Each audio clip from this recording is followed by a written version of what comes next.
Chapter 55. Who is that? Feeling the horrifying, murderous intent coming from behind her, Mengxi's light purple eyes suddenly narrowed. In the next instant, as the scythe-wielding figure in black robes was about to behead the girl, Mengxi suddenly bent over, narrowly avoiding the fatal strike. Immediately after, Mengxi decisively struck back with a swift roundhouse kick toward the uninvited guest behind her. Accompanied by a burst of silvery white light, the black-robed figure was heavily hit in the abdomen and was kicked several meters away. Mengxi then grabbed the hand of the pink-haired girl beside her, pulling her close once again and leaping back to put more distance between them and the mysterious black-robed figure. At the same time, as if sensing something, Mengxi hurriedly looked toward the bewildered Galona and the others.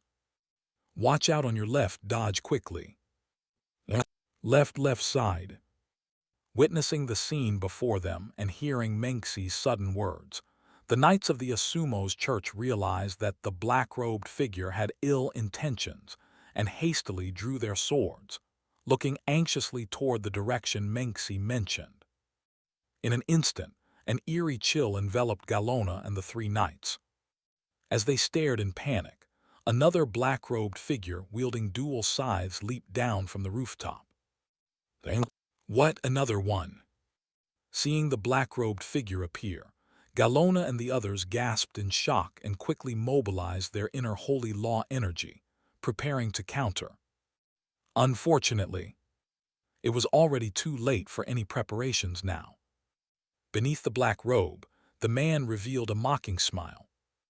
In the next instant, within a split second, the bright red fighting spirit within the black-robed figure exploded. The surge in speed was like a rocket booster, causing the figure to close the gap with the three Asumo's knights before they could react. Under the terrified gaze of Galona and the others, the gray scythes ruthlessly slashed down. Poo tilde. After a brief clash of blades, blood splattered everywhere. The armor of the two male knights was instantly cut apart. Amidst screams of agony, the two were sent flying by the impact of the crimson fighting spirit, crashing heavily near Mengxi. Although they had suffered severe injuries compared to Galona, they were undoubtedly luckier. For at this moment, the female knight who first faced the black-robed figure had already been vertically bisected by a scythe, with no chance of survival. Blood gushed out, staining the earth red. The scattered flesh and organs stained the black-robed figure's coat red, accompanied by the man's eerie laughter, making the murderous man even more sinister. The surrounding residents, already terrified by the abyssal demon invasion, screamed in horror upon witnessing this scene. The approach of the abyssal demons, along with the bloody and brutal scene before them, completely shattered the last semblance of order within the fortress. Nearly everyone began to flee in panic. However, at this moment, Mengxi undoubtedly had no time to pay attention to the surrounding situation. She tightly gripped the silver longsword in her hand, staring intently at the two black-robed men not far away. At the same time, her peripheral vision couldn't help but glance at the corpse beneath the black-robed man's feet. Galona. Although Mengxi didn't have deep feelings for these new teammates, watching her companions being killed right before her eyes undoubtedly ignited a growing rage within her. "You bastards!" Staring intently at the figures of the two cloaked men, Mengxi's light purple eyes suddenly erupted with murderous intent. The surrounding air temperature plummeted along with the release of Mengxi's killing intent. However, although the young girl was quite displeased, Mengxi still managed to take a few deep breaths to calm her restless heart and carefully observe the two sudden enemies. Abyssal demons were just up ahead. And yet they attacked me at this moment. Who on earth are these people? What is that? In an instant, Mengxi's eyes narrowed, and an enlightened expression appeared in the girl's eyes. Menxi had noticed the symbol on the necks of the two cloaked men, which was a ram's head cross. This symbol was something Menxi was all too familiar with. It represented an organization, a vast evil cult organization that was opposed to the Asumo's church. "Are you from the Divine Punishment Holy Sect?" Upon hearing Menxi's question, the two cloaked men exchanged glances and then burst into a series of gloomy and chilling laughter. "Heh, since you know who we are, why not just surrender? We can make your death a bit more comfortable." The cloaked men had no intention of concealing their identities, as the dark eyes beneath their cloaks were locked onto Menxi's body. One of the cloaked men couldn't help but stroke the scythe in his hand. "The chosen one, huh? If we use her as a sacrifice, the demon god would be pleased, right?" A sacrifice. Would that be considered a comfortable death?" No, there are two types of sacrifices. One is to quickly behead you and give you a quick death. The other is to slowly torture you, remove your organs, and finally letting you bleed to death. So, what do you think? He. Upon hearing this, Menxi gave a cold laugh but didn't immediately respond, as this was also a good opportunity to buy some time. Divine Punishment Holy Sect. A faction formed by a group of people who worship the demon god, believing that the appearance of the abyssal demons is a divine punishment for the sins of the human world. The demons don't hate humans. They despise those who harbor sins, and those devoured are simply getting what they deserve. Thus, those with holy energy, particularly the most despised Asumo's church members, became the greatest enemies of the Divine Punishment Holy Sect. So, after seeing the emblem of the Heavenly Punishment Holy Sect, Menxi understood the reason for their attack. With her identity as the Chosen One, these sect members probably wanted to tear her apart for a long time. Speaking of which, Galona had mentioned earlier that the Divine Punishment Holy Sect members had been sighted near Linfeng City. It seemed that the news wasn't unfounded. Also, more importantly, two rank 6 master. Feeling the majestic and imposing aura of the two cloaked men, Menxi couldn't help but squint her eyes slightly, her light purple pupils filled with a serious expression. The opponents were 2 rank 6, while they only had 3 rank 5 fighters and needed to protect a group of powerless children. Under these circumstances, it was impossible to fight the enemy. Now that the Galro's fortress had been breached by the abyssal demons, relying on the fortress soldiers for support was clearly unrealistic. They were all out of options. How could they spare any thought for them?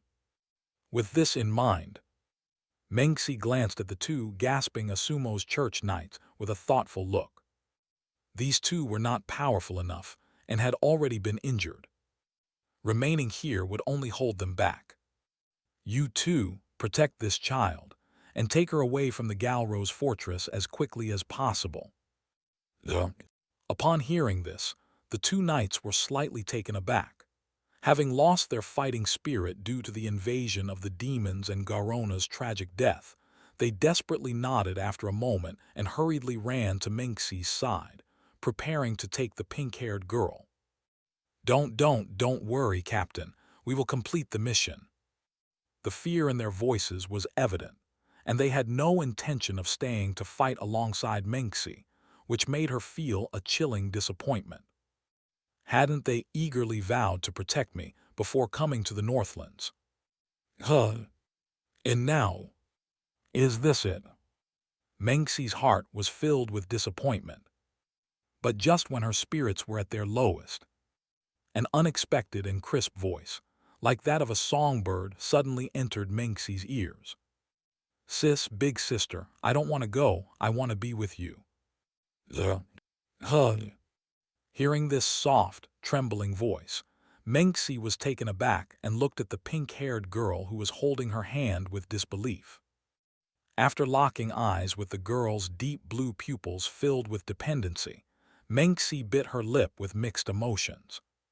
Why would you? You were so afraid of me before." The pink-haired slave girl's hand was undoubtedly very cold, but at this moment, it made Menxi feel a touch of warmth. Yumo, haha, seizing the opportunity to increase favorability. Yumo's idea was actually quite simple. She had finally encountered the heroine she had been longing for. In order to stay by her side and secretly nurture her growth, Yumo naturally needed to win Menxi's favor. Once her favorability increased, the heroine might consider her a friend or a trustworthy subordinate. At that time, she could openly be by the heroine's side, and it would be convenient for her to guide and efficiently assist the heroine in becoming stronger during future trials. To personally raise the heroine, seemed to be quite a fulfilling task. And now, it seemed to be a good opportunity to increase favorability. With Divine's punishment sect assassins in front and endless demonic armies behind, her teammates were so unreliable. It was likely that Menxi's heart was utterly cold at this point. If she could offer a bit of warmth at this moment, it should have a good effect. Thinking of this, the pink-haired girl, who was Yumo in disguise, unconsciously raised the corner of her mouth slightly. Then, Yumo used her watery, worried blue eyes to gaze pitifully at the silver-haired girl, and her voice trembled slightly as she spoke. "Sis, big sister, I don't want to go, I want to stay here." Her pitiful expression, pitiful words, and the action of tightly holding Menxi's hand unexpectedly made Menxi freeze on the spot. Seeing this, Yumo secretly rejoiced in her heart. However, after waiting for a moment, instead of Menxi's words of gratitude, Yumo was met with a slightly angry scolding. "You little girl, did your brain freeze? Don't you know what's going on right now? You won't leave. What use would you be if you stayed? What can a slave girl who isn't even a believer do? Stop causing trouble."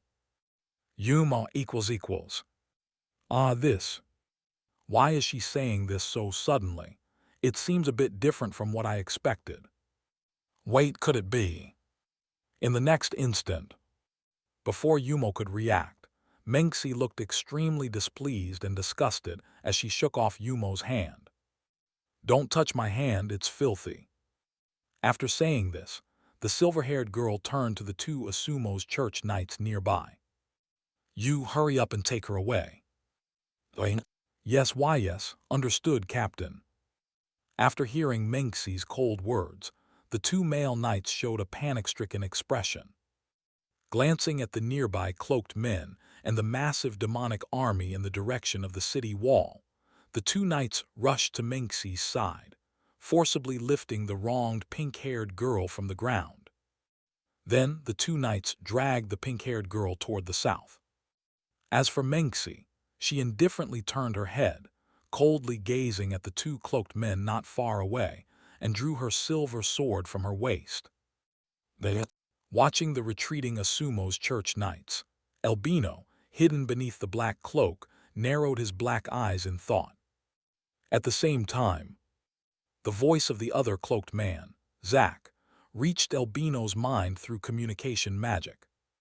"Big brother, should we go after those fleeing guys?"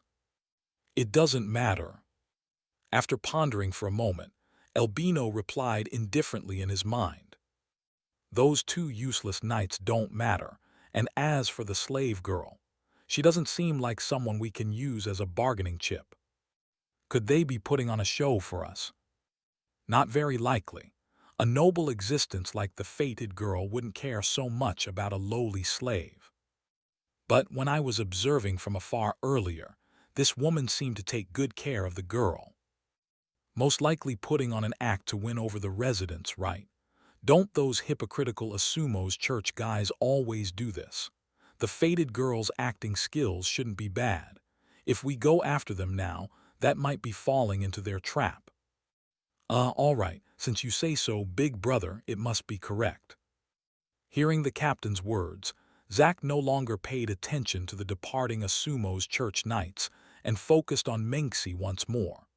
Although the girl in front of him was wearing a mask, Judging from her figure and gem-like beautiful eyes, her face must be extraordinary. If he could personally dismember such a beautiful being, wouldn't the demon god be pleased as well? Thinking of this, Zack revealed a cruel smile, and he was already eager to try. Little girl, have you decided? Do you want your head chopped off in one stroke, or would you prefer to die in excruciating pain? Zack's words were full of mockery.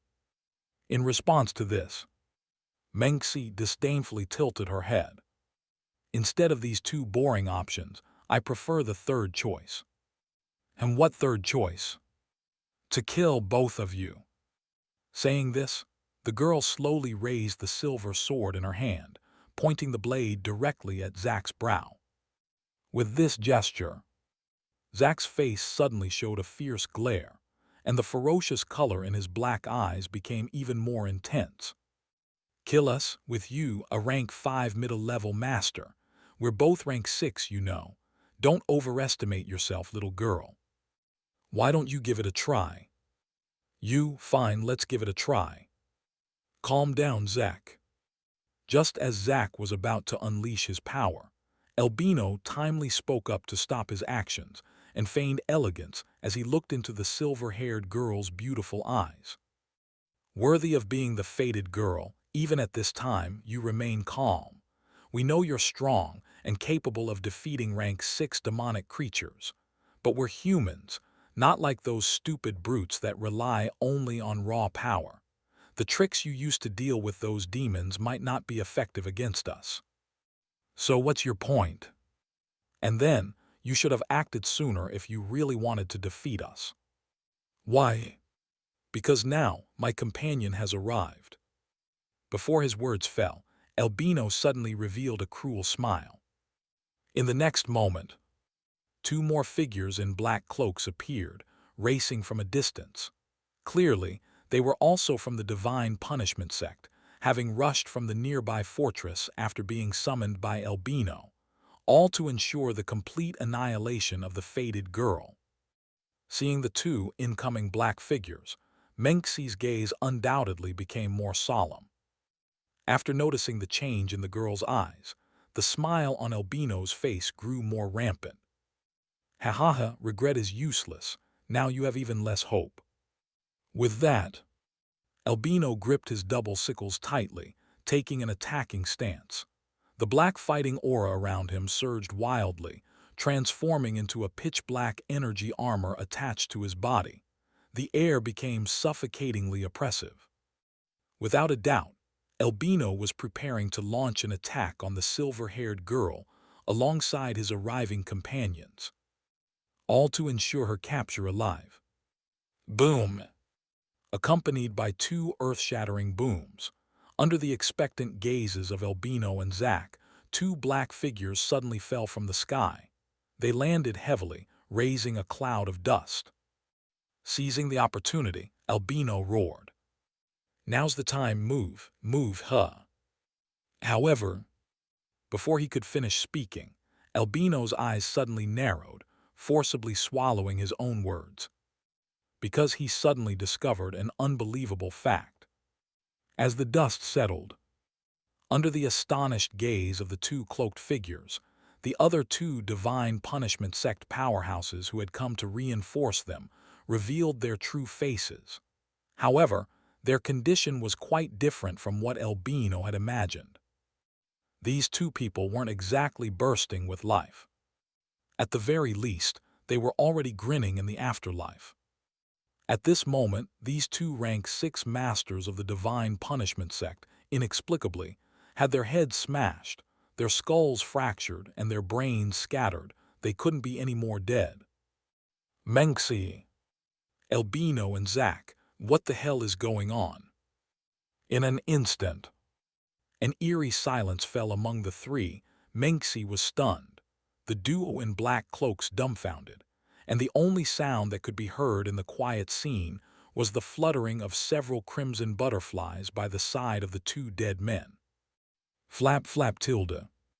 The butterflies were incredibly beautiful, but they sent chills down one's spine.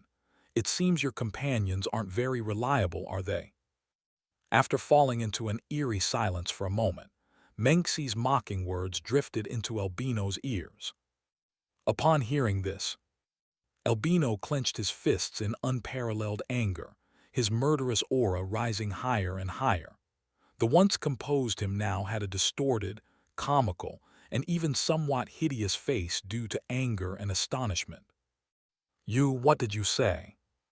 However, after glancing at the two comically dead bodies, Albino begrudgingly discovered that he couldn't really refute her. His companions had absolutely nothing to do with being reliable. They were clearly rank 6 masters, and outstanding members of the Divine Punishment sect, dying on the spot by falling straight from the sky. Were you trying to make your opponents laugh to death, or infuriate your teammates? I must be out of my mind to have waited for you guys. You've utterly disgraced our divine sect. Albino's heart was almost unbearable as he furiously cursed the two dead teammates. If Menxi weren't watching from a short distance, he might have already rushed up and dismembered those two foolish teammates. HMPH. Looking at the two seemingly frantic and frustrated Divine Punishment sect members in the distance, Menxi couldn't help but let out a cold snort, casting a disdainful glance at Albino and Zack. At the same time, Menxi thoughtfully looked at the two black-robed men who had just appeared and died. The silver-haired girl's heart was somewhat complicated. On one hand, Menxi felt a sense of relief. After all, if she had to face 4 rank 6 masters on her own, her odds of winning would undoubtedly be slim. The inexplicable deaths of the two rank 6 experts allowed Menxi to breathe a sigh of relief. On the other hand, the unexpected deaths of these two powerhouses also left Menxi puzzled. Judging by the momentum of the two charging in, their strength must have been higher than the two facing her. Although there was a possibility of accidents when dispelling flight magic and falling from the sky, the probability for 2 masters, especially at their level, was very low.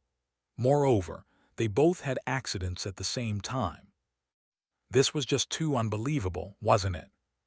With that thought, a hint of doubt appeared in Menxi's light purple eyes.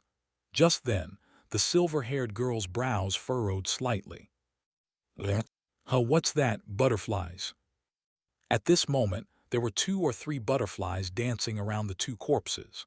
The dead men's burst blood and scattered brains, combined with the blood-red patterns on the butterflies, made for an indescribable and eerie scene. More importantly, butterflies. In the freezing cold north there were butterflies, and they were appearing around the corpses. What was going on? It felt a little off. No, wait, now's not the time to think about this. Temporarily hiding her doubts, Menxi once again focused her attention on the 2 black-robed men who were currently in a rage because of their unreliable teammates. Now was undoubtedly the perfect time to make a move. And so, taking advantage of Albino, and the others still paying some attention to their dead companions, Menxi suddenly gripped her silver longsword tightly. A fierce, murderous intent burst forth in her light purple eyes, and the silvery-white divine energy was released without reservation. The girl transformed into a silver-white meteor, charging towards Albino with the force of a thunderbolt. The silver sword tip aimed directly at his brow.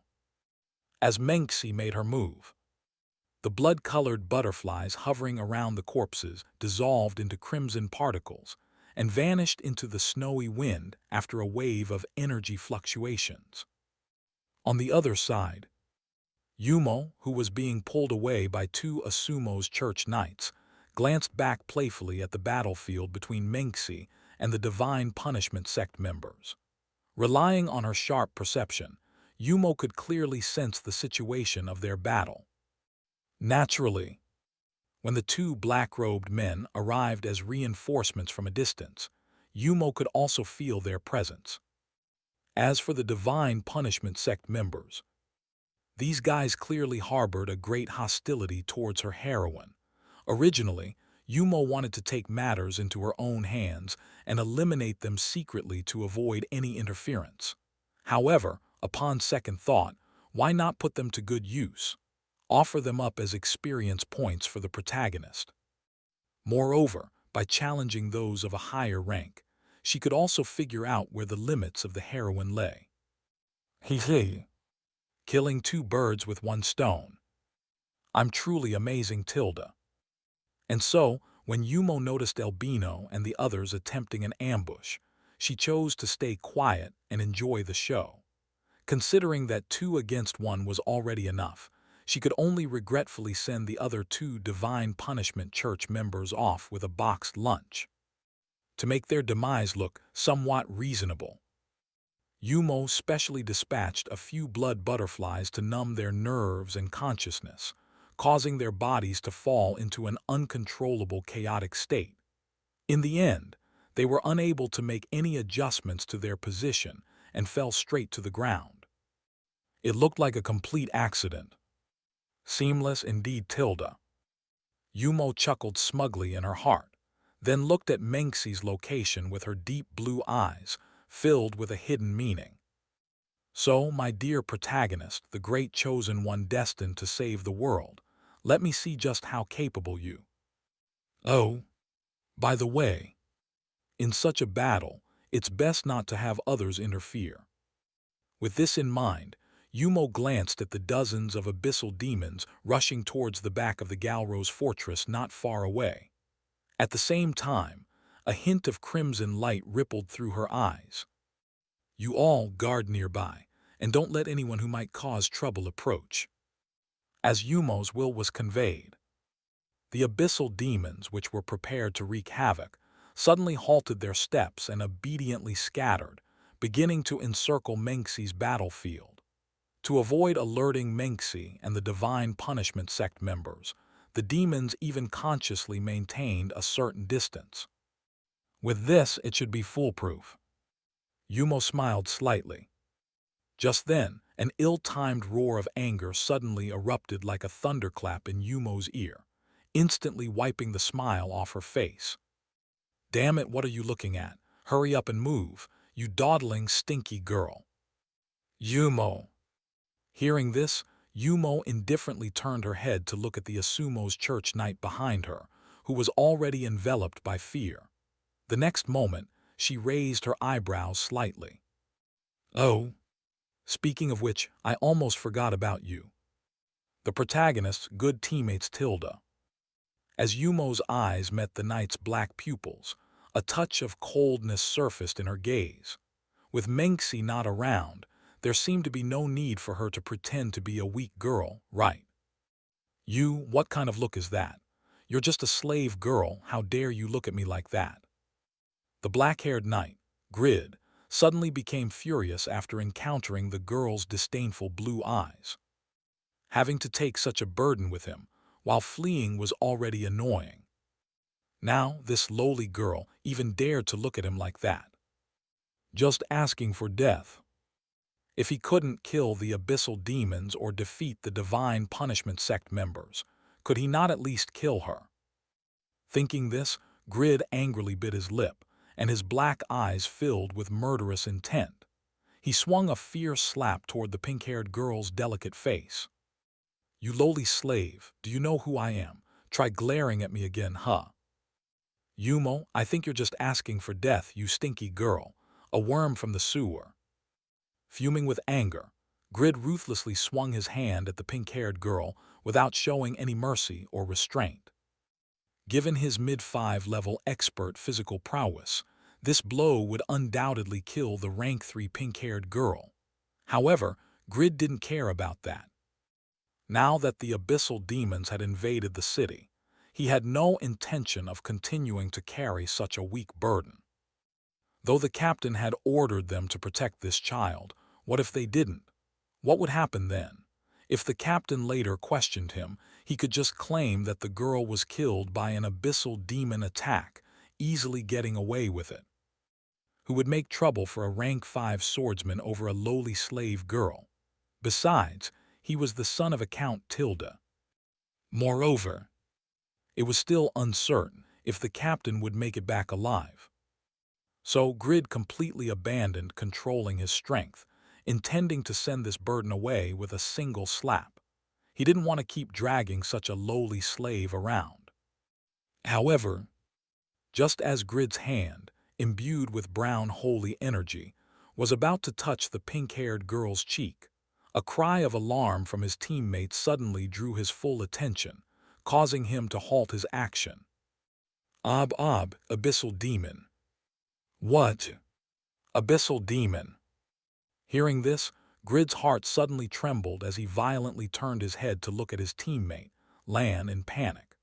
The next moment, under the astonished gazes of the two Asumo's church knights, a 6-meter-tall, sinister abyssal demon covered in purple, eerie patterns with two heads in the shape of fierce tigers suddenly descended from the sky.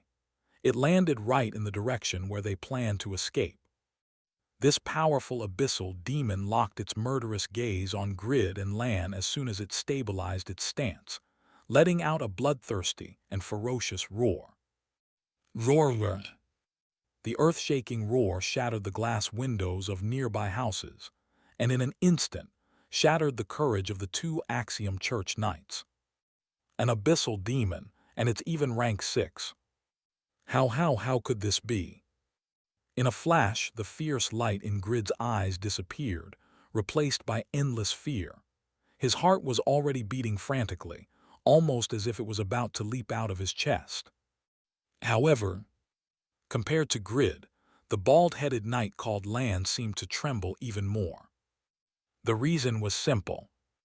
He was only 3 meters away from this abyssal demon. The oppressive shadow power emanating from the abyssal demon, the horrifying corrosive aura, and the strong smell of blood constantly stimulated the young knight's heart, causing his spirit to almost reach the breaking point. However, under the scrutiny of the abyssal demon, any rash movement from Lan would be no different from seeking death. Someone must distract this abyssal demon's attention so that they can seize the opportunity to escape. And who would be the perfect candidate? Wasn't there one right beside them? Thinking of this, Lan hastily turned his head and anxiously looked at the flabbergasted Grid nearby, yelling fiercely, "Grid, hurry and throw that little girl in front of you over too." Unfortunately, the knight named Lan didn't even finish his sentence. Boom! Accompanied by a deafening explosion.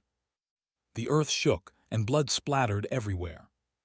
Under Grid's terrified gaze, his former teammate Lan, who was in the middle of speaking, was instantly turned into a disgusting pile of minced meat by the giant abyssal demon's swipe, dead beyond any doubt.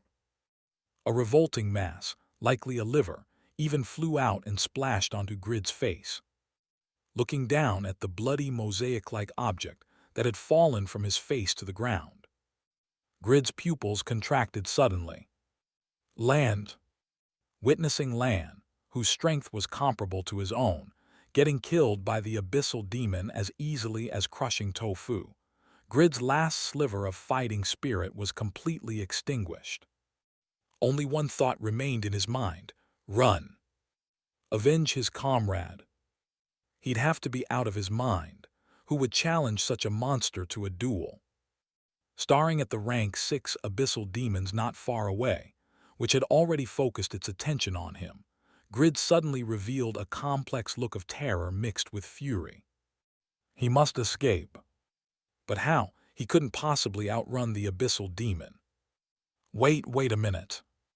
Suddenly, the same thought that crossed Lan's mind appeared in Grid's as well. The next moment, Grid violently turned his head and maliciously stared at the pink-haired little girl behind him. His brown eyes were filled with cruelty. Seeing his gaze, the pink-haired girl felt a deep sense of fear. She seemed to have guessed Grid's intentions. Panicking, she desperately shook her head, her azure eyes filled with terror and pleading, and even a faint trace of tears appeared. No, don't do this.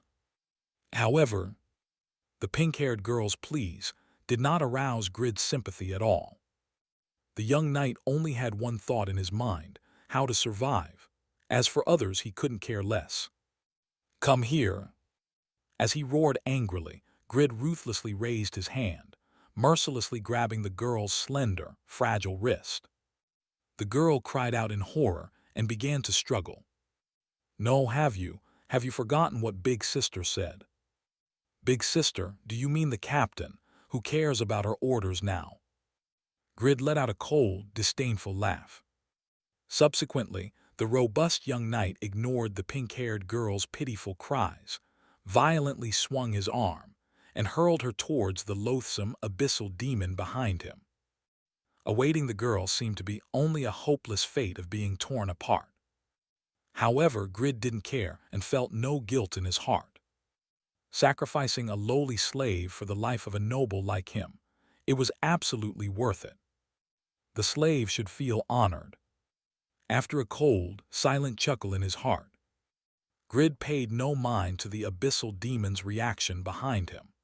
After throwing the girl to the back to divert its attention, he released all the remaining holy energy in his body, sprinting forward with frantic desperation.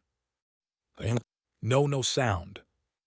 As he began to run without any restraint, Grid discovered to his delight that the rank 6 abyssal demons behind him showed no signs of pursuing. That meant he succeeded, he could escape, he could survive. The joy of narrowly escaping death surged through Grid's heart, making him involuntarily reveal a crazed smile. However, this smile didn't last long. Boom! What's happening? The next moment, with the ground shaking, dust flying and spreading darkness, 2 abyssal demons resembling spiders with barbed bodies and 8 pairs of purple eyes emerged from the ground, blocking Grid's path. Feeling the oppressive power of shadow radiating from them, Grid was on the verge of tears, trembling with sudden chills, as the faint glimmer of hope in his eyes was undoubtedly extinguished by the sight of despair before him. Abyssal demons. Another damn rank 6. What kind of joke is this?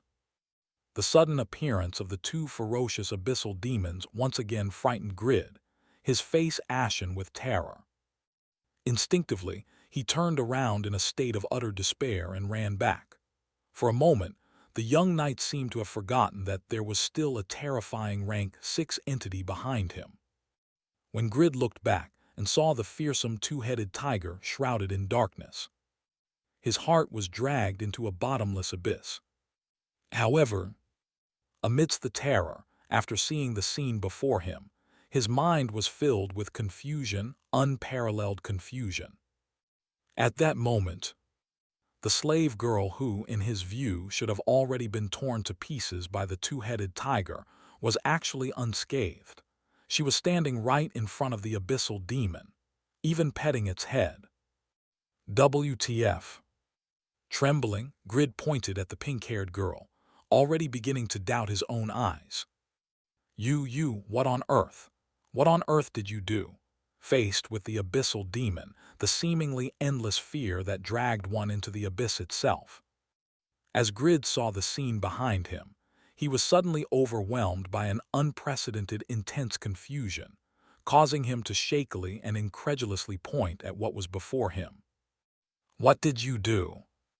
Abyssal demons. They were ruthless, bloodthirsty, and terrifying monsters. To them, everything apart from other abyssal demons would be seen as prey. They didn't care about your skin color, whether you were male, female, old, or young. Upon seeing anything, they would attack directly. They could be called truly impartial in the most genuine sense. This kind of monster shouldn't have shown any mercy just because a person was young or pitiful. It should have been that way, right? But why? Why was the little girl unharmed? Not only unharmed, but even getting along intimately with the abyssal demon. What the hell was going on?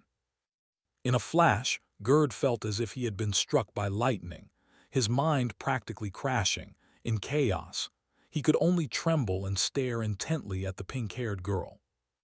Facing Gerd's shocking face, the pink-haired girl indifferently turned her head, looking at the Asumo's knight whose spirit had somewhat collapsed. At this moment, Gerd was astonished to find that the little girl's deep blue eyes no longer held the previous overwhelming fear. The sense of despair and sorrow was gone, replaced by an indescribable coldness and mockery.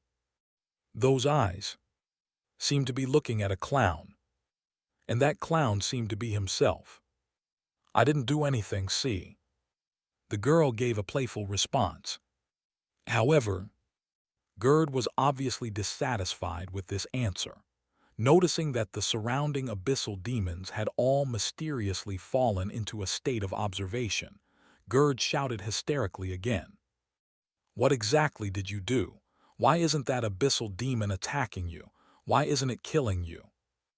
Why? Upon hearing this, the pink-haired girl couldn't help but cover her mouth and let out a mocking laugh. "My child is so well-behaved and adorable. How could they possibly attack me?" "What? Child, well-behaved and adorable?" This two-headed abyssal demon. Looking at the terrifying monster with a horrifying face and fangs next to the pink-haired girl, its mouth still hanging with unidentifiable flesh, Gerd couldn't help but doubt his ears, his eyebrows twitching wildly. "This thing is adorable. You must be kidding me." "I think it's quite adorable," the pink-haired girl, Yumo, said indifferently. And she continued to gently scratch the tiger-like abyssal demon's chin. The brutal, sixth-tier abyssal demon obediently closed its eyes, seemingly enjoying Yumo's caresses. Gerd, who was not far away, couldn't help but stare in amazement, unable to recover for a long time. Indeed, from a normal person's perspective, most abyssal demons were extremely hideous and terrifying, having nothing to do with being cute and well-behaved. But for Yumo, it was completely different. In the more than 500 years she had been the managing consciousness of the myriad demons' hall, she had seen very few humans. The ones who accompanied her daily and helped her pass the boring days were these abyssal demons. In Yumo's eyes, the abyssal demon had long since been disassociated from the word monster. Those higher-ranked abyssal demons with a hint of consciousness appeared rather adorable in Yumo's eyes. Take the sixth-ranked peak abyssal demon in front of her, for example. Apart from looking menacing, having stronger attacks, thicker skin, a larger size and a larger appetite, and hopping to bite people, wasn't it just like a kitty? Patting the abyssal demon's head, Yumo smiled faintly, and the demon willingly nuzzled her cheek with its head. Meow tilde tilde. Witnessing the pink-haired girl's interaction with the abyssal demon, Grid couldn't help but slap his own face wildly, wondering if he was having a nightmare. However, the burning pain on his face told him that this wasn't a dream. This inconceivable scene was real. How could an abyssal demon be so close to a little girl? Impossible, unheard of. Wait a minute. Perhaps the girl had some kind of trick to control the abyssal demons. Yes, that must be it. There must be a special method. If he could learn the secret, maybe he could survive. Realizing this, Grid hurriedly hid his previous disdain for the girl. The knight immediately put on a flattering smile and approached the pink-haired girl obsequiously. Little sister, could you tell big brother what exactly have you done? How are these abyssal demons so well-behaved under your hands?" "Why should I tell you?" If you tell me, we could save more people. Later, I'll tell the captain. Your big sister Mengxi will definitely be happy." "Oh, you're going to tell Sister Mengxi?" "Well, of course, she's my captain after all." "You still consider her your captain?" Yumo said coldly. Her previous cute tone disappeared completely. "Do you still remember what your captain told you?" "Instructions what?" He, of course, to protect me, but what did you all do?" No, That was a misunderstanding. At that time I was. What? However, before Grid could finish, his pupils suddenly contracted. An unprecedented, unparalleled, and terrifying spiritual pressure slammed into him like a mountain, causing him to tremble and collapse to the ground. The extreme oppression, hundreds of times stronger than the surrounding abyssal demons, rendered Grid unable to speak. His soul was on the verge of being ruthlessly crushed under the pressure. He barely maintained his consciousness, lying on the ground, his face full of horror and disbelief, looking at the seemingly harmless little girl. An abyssal demon. A human-shaped abyssal demon. How could it be? Suddenly, Grid felt as if he was struck by lightning, staring at the red-eyed, pink-haired girl with a gaze full of doubt. Recalling the little girl's previous actions and the strange reactions of the abyssal demons, Grid abruptly had a moment of sudden realization. After the sudden realization, unparalleled fear and anxiety began to spread wildly in Grid's heart. An intelligent abyssal demon, transforming into a human shape, deliberately getting close to the girl of destiny. What are your intentions? However, Yumo had no intention of explaining anything, only revealing a creepy and cruel smile. I'm very busy, you know. I don't feel like wasting my breath on you any longer. In the next moment, under Grid's desperate gaze, Yumo looked up towards his back. Children, time for extra meal, Tilda. No, please no. Hearing her words, Grid, supported by his survival instincts, immediately let out a hysterical plea for mercy. His entire face twisted and deformed due to crying and fear, looking quite comical. However, the pink-haired girl didn't pay any attention, but coldly watched him. Soon, Grid couldn't let out a single plea for mercy, because in the next second, the two spider-shaped abyssal demons behind him pounced directly. As the abyssal demon's venomous fangs pierced his neck, Grid's consciousness completely fell into the boundless darkness. Watching the Asumo's night being dismembered and devoured by the abyssal demons, Yumo felt indifferent in her heart. She had long grown accustomed to such scenes. As for Grid's pleas for mercy, Yumo didn't care in the slightest. She remembered the scene when the guy formed the church, being chased by abyssal demons, threw the slave children off his horse. And now, this man abandoned the female protagonist and tried to escape alone. He was not a suitable companion. Disobeying the captain's orders proved he was not a reliable subordinate either. Such a person might betray the female lead for his own interests or safety one day. With that in mind, there was no need for him to stay by the female lead's side any longer. He could just be fed to the abyssal demons. Furthermore, the quality of the companions around the female lead is really subpar. The only decent one, Galona, was too weak, and she's already dead. To complete the upcoming trials, it seems that she needs to find some suitable companions for the female lead. Thinking of this, Yumo unconsciously placed her hand on her chin and briefly fell into deep thought. At that moment, as if sensing something, Yumo raised her eyebrows and looked in the southwest direction of the fortress with a playful expression in her azure eyes. Oh, the reinforcements have finally arrived, Tilda. If they hadn't come soon, I wouldn't even know how to keep this charade going at the walls of Galro's fortress. Natu, watch your back. After repelling an abyssal demon, Kazov shouted with all his might to his companion. However, his words hadn't reached his comrade's ears. Boom! Accompanied by the eruption of a dark green energy. Under Kazov's anguished gaze, the soldier who was still engaged in a desperate fight with the abyssal demon was hit by a dark green laser from behind. After letting out a shrill scream, he was painfully corroded into a pool of blood. Natu. Gazing at the tragic scene, Kazov bit his lip, wanting to cry but unable to. His heart seemed to be going numb. After a fierce and bloody battle, only less than 20 people remained in the 8th Corps Army led by Kazov. The rest had either perished in the previous Red Laser or died during the fierce battle with the Abyssal demons. However, seeing a legion of thousands reduced to a mere 18, Kazov, as the Army Corps commander, undoubtedly felt immense sorrow. He had long considered these soldiers as brothers. How could he not grieve as they fell one by one before him?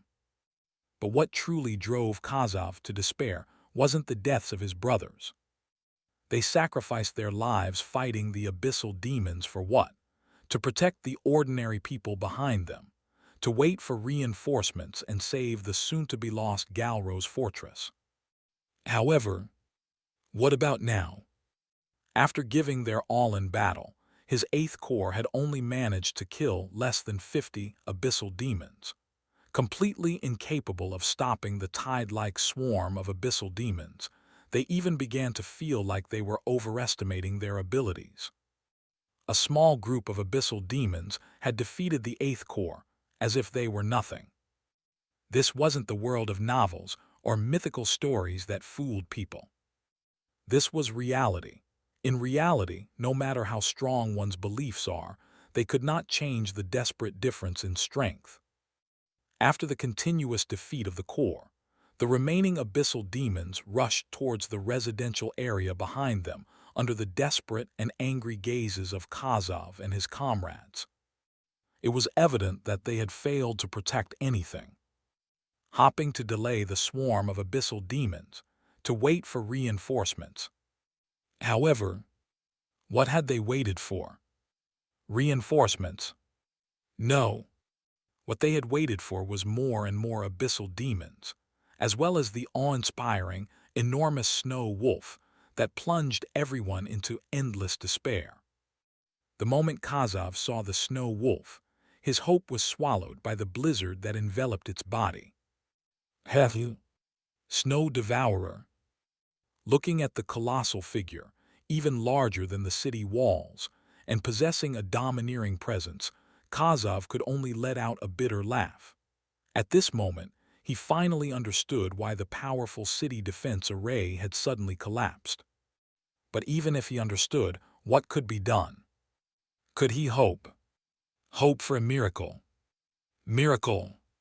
Wait. In an instant, Kazov's eyes narrowed sharply, and at that moment, he found the possibility of turning the tide and defeating the demon king-level creature. As he looked at the massive snow-white wolf towering like a celestial lord, Kazov's peripheral vision caught a box of purple energy stones on the city wall. Could it be magic stones? The magic stones that stored compressed magical power, and in a box. They must have been used to maintain the magical array before, right? Unexpectedly, there were still some left. If he could detonate so many magic stones at once, close to the Snow Devourer, the power generated might severely injure the beast. And now, the Snow Devourer's attention seemed to be focused on the area behind the fortress, completely ignoring them. Hef. At that thought, the flame of hope reignited in Kazov's eyes. This was an incredible opportunity, a once-in-a-lifetime chance. In the next moment, with decisive action, Kazov unleashed all the battle energy from his body, demonstrating the full speed of a 6th-tier expert. Suddenly, he transformed into a bolt of blue lightning, dodging the attacks of several abyssal demons. Under the astonished gazes of the soldiers, he rushed to the city wall with lightning-fast speed, hoisting the box containing the highly potent magic stones. Upon seeing the box of magic stones, the soldiers, after a moment of bewilderment, realized the intent of their corps commander. A glimmer of hope appeared in the eyes of the desperate soldiers. If they could heavily injure the demon king-level creature, then their sacrifices might be worth it. Thinking of this, in order not to let other abyssal demons interfere with their commander's actions. The remaining 18 soldiers let out a passionate battle cry, brandishing their weapons and charging at the abyssal demons in front of them. This was no doubt a suicidal move, but the soldiers hoped to distract the demons, preventing them from hindering their commander's mission. In an instant, countless spells, sword techniques, and martial skills rained down furiously upon the swarm of abyssal demons. On the other side, after noticing his brother's actions, Kazov couldn't help but shed a tear of gratitude. Then, his eyes became even more resolute, and he embraced the box of magic stones with the determination to die, leaping toward the wolf's head, turning into a blue streak of light. "Beast, don't underestimate humanity," Kazov roared out in fury. The battle energy within his body continued to gather towards his heart at that moment, compressing wildly. As the power converged, Kazov's life force rapidly declined. It was clear that he intended to detonate the magic stone's internal power through self-destruction, amplifying the explosion's force. In order to severely injure the legendary demon king-level Abyssal Demon, Kazov gave it everything he had. In the next instant, the blue light, carrying all the hope of the Eighth Corps, rushed towards the Snow Devourer's head. Boom tilde tilde.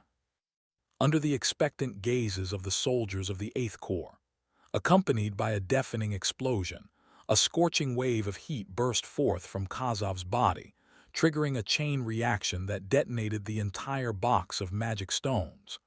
A dazzling, brilliant pink flame suddenly blossomed. The Snow Devourer's head was directly engulfed within it. A violent shockwave and overwhelming magical power erupted, and the ferocious energy ripples spread out indiscriminately, flinging hundreds of abyssal demons surrounding the Snow Devourer. The surging aftermath even shook the soldiers of the Eighth Corps, making it hard for them to stand steady. Feeling the terrifying aura scattering and witnessing the earth-shattering, brilliant flame, the soldiers couldn't help but feel elated. Did it succeed? Were the sacrifices of the commander and their brothers worth it? However, reality can sometimes be incredibly cruel. These soldiers, who had never encountered a demon king-level being, as well as Kazov himself, had underestimated the terror of such a creature. Indeed, courage and faith could boost a person's power from 100 to 130, or even 150. But even someone with a power level of 150 could never defeat a being with a power level of 10,000. It was still like a mayfly shaking a tree. Faced with the absolute gap in strength, all that awaited them was a brutal reality. As the flames dispersed, the glimmer of hope that had just surfaced in the soldiers' hearts was immediately strangled by the merciless truth. They saw, as the flames dissipated, not to mention severely injuring the Snow Devourer, the snowy white wolf remained unscathed. How could this be possible? Seeing this scene before them, the remaining soldiers of the Eighth Corps revealed deep despair, as if being dragged into an endless swamp by countless vines. The last bit of their fighting spirit completely vanished.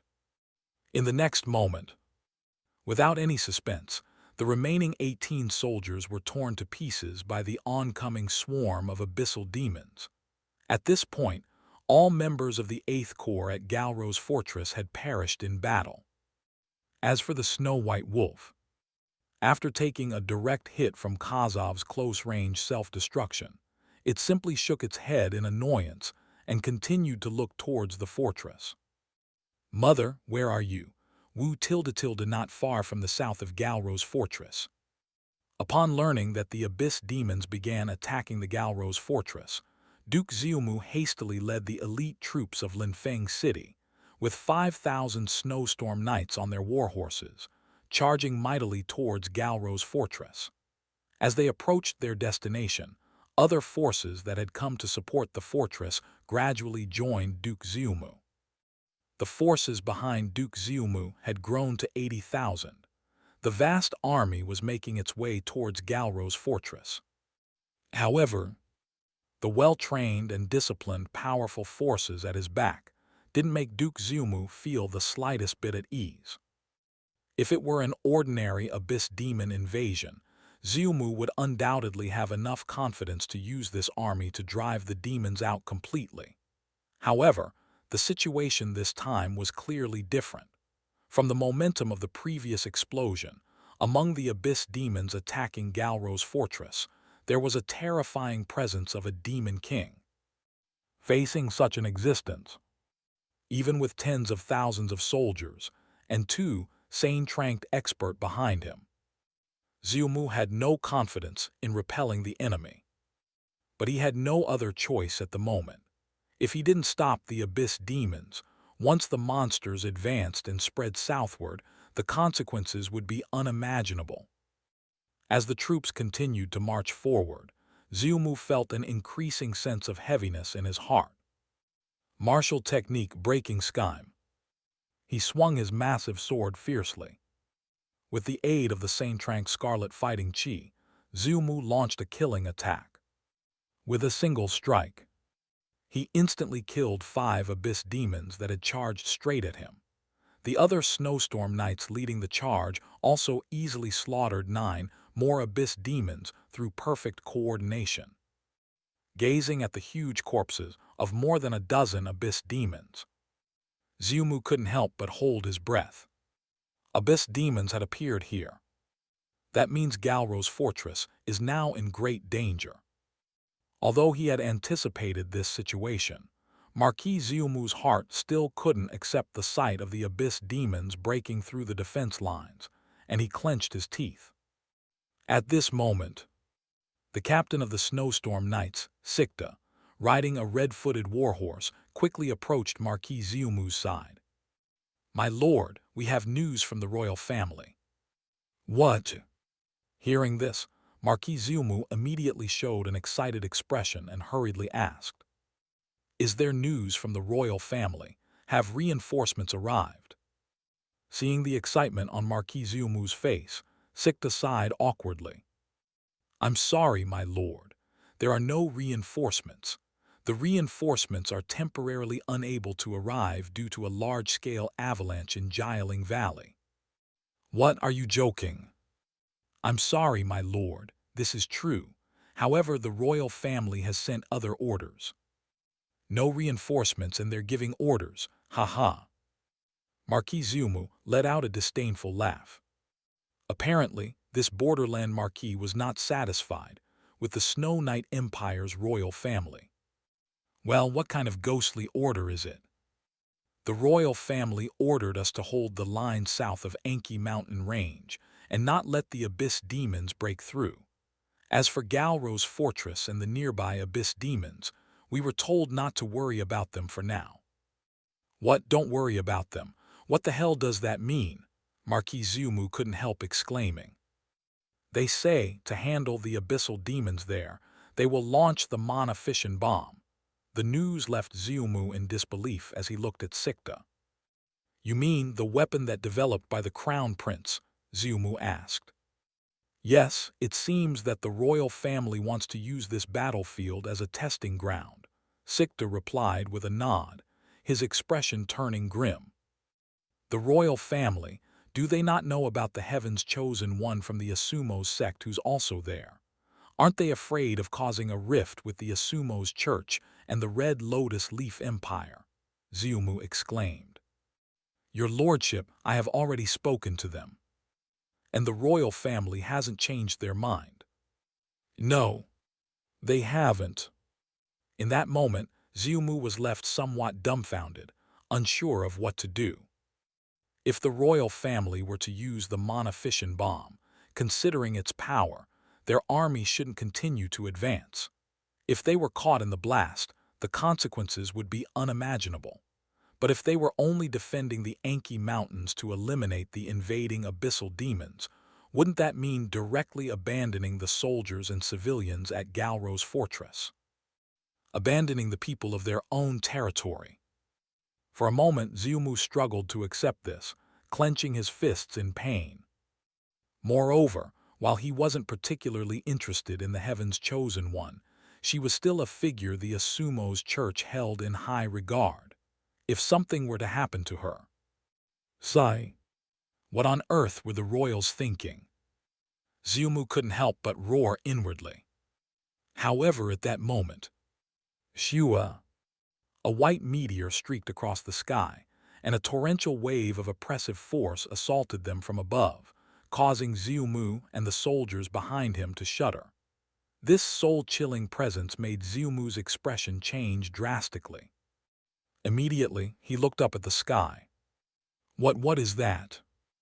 Witnessing the white light rushing towards Galro's fortress, and sensing the overwhelming power of the holy law energy, Xiumu, the Marquis, couldn't help but gasp, his weathered cheeks now occupied by a mix of solemnity and unease. Now, the situation was becoming more and more complicated. Elsewhere, at Galro's fortress, although Limu was not injured by the explosion caused by Kazav's self-destruction and the magical stone's energy blast, she still felt a little uncomfortable. She couldn't help but shake her enormous head and rub her face with her wolf's paw. After all, being blasted was a bit itchy. Following that, Limu continued to look into the interior of Galro's fortress, trying to find her mother's figure amidst the hellish inferno. However, because Yumo had completely hidden her presence in front of the protagonist, Limu couldn't find her mother among the vast ruins for a while, making the giant wolf increasingly anxious. "Mother, where are you? You're not really angry ignoring me, are you?" "Please, no." Now, Limu's heart was filled with unease and fear, much like a naughty child who had done something wrong and was afraid of being abandoned by their parents. In her haste to eliminate the protagonist, Limu impulsively fired the annihilation cannon at Garlo's fortress. However, after launching it, a torrent of regret surged through her heart. She wanted to destroy the protagonist without upsetting her mother, but her feelings were complicated. Sabo. If only she had consulted with Liu before taking action. Her sister was smarter and might have had a better solution. However, regret was clearly useless at this point. What Limu wanted to do now was to find Yumo as soon as possible, and through excessive cutesy actions, seek her forgiveness. Yet, after a round of sensing, Limu couldn't find Yumo's figure, but instead noticed the silver silhouette fighting the heavenly punishment sacred sect. What? That woman was still alive. Did her mother protect her? The moment she noticed Menxi, an astonishing chill and murderous intent burst from the giant white wolf's eyes. The bloody shadow power within her body became restless, emitting a horrifying aura that caused the surrounding abyssal demons to tremble instinctively. The surviving defenders were completely immobilized by this pressure. The weaker ones even fainted on the spot. And fainting in front of abyssal demons meant only one thing, which didn't need any explanation. Should I attack again? Limu couldn't help but think. Now her mother didn't seem to be near the Heaven's Chosen One. If she took action, she might be able to kill her. However, if her mother was nearby, she might not only fail to kill the protagonist, but also thoroughly disappoint her mother. What should I do? The giant wolf's heart was full of conflicting emotions. But just as her indecision focused her attention entirely on the silver-haired girl, a white meteor suddenly roared across the sky at an unthinkable speed. The white light that suddenly entered her perception startled Limu. Looking up at the sky in astonishment. What is that? Before she could react, the white meteor suddenly appeared before Limu. As the white light faded, a white-haired girl in a black military skirt appeared in Limu's field of vision. "Good afternoon, Snow Devourer." At the same time, the words reached her ears. The white-haired girl's iron fist, wrapped in a vast aura of holy energy, suddenly swung out. It struck Limu's head with a powerful blow. Mind shockwave. The moment she threw her punch, the smile on the white-haired woman's face disappeared abruptly, replaced by boundless killing intent and unmatched hatred for the abyssal demons. The vast, white holy power rapidly gathered within the girl's fist. As it struck the snowy white giant wolf, the colossal energy within her fist suddenly exploded. Boom! With a deafening explosion. Under the watchful eyes of the surviving soldiers, the overwhelming white energy erupted upon the giant wolf's head. The unstoppable energy wave spread out like a raging tsunami, instantly sweeping away everything in its vicinity. The blizzard that enveloped the entire fortress around the giant wolf suddenly collapsed under this strike. The already crumbling walls were further shattered and turned to dust under the residual energy wave, completely dissipating in the wake of the energy storm.